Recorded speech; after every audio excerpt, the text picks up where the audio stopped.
Long ago, in the year 2102, the hyperdimensional theories of two scientists, Thomas Kearney and Takayoshi Fuchida, were discovered to be feasible, ironically almost a century after their deaths.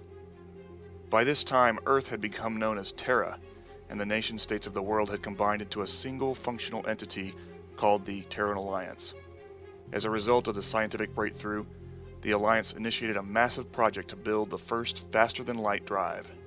From the success of that project, mankind's first great leaps to the stars took place, and just 14 years later, the first permanent interstellar colony was established on New Earth, all made possible by jump ship technology. What followed was a boom of exploration and colonization that became known as the Exodus. But in reality, it possessed the resources to exercise real governmental or military authority over only a fraction of that number. The rate of colonization had outstripped the Terran Alliance's ability to control its holdings, leading to an alarming increase in illegal settlements, blockade running, and piracy. The reaction to this growing problem was to raise taxes, but when rebellions against the ever-increasing tax burden began, the Terran Alliance found itself unable to deal with them. Many colonies refused or were unable to lend aid, and news of the Alliance's weakness rippled through colonized space.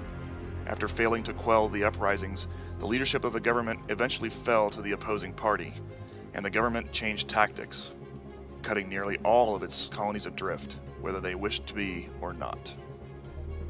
The Terran Alliance focused increasingly inward, and internal corruption festered within its political system. Tragically, its influence over colonized space waned, sliding towards eventual collapse. The outlying worlds it did not control began to ally with each other for mutual protection, information, and vital trade. A world rich in water or arable farmland could export foodstuffs to worlds rich in minerals, and so on. Some of these alliances fell apart, while others thrived, and some expanded to combine other alliances in ever larger confederations. As this era of exploration and colonization came to an end, several large states began to coalesce out of the chaotic soup of stars left in the wake of the Terran Alliance's long, slow decline. The result is what became known as the Inner Sphere.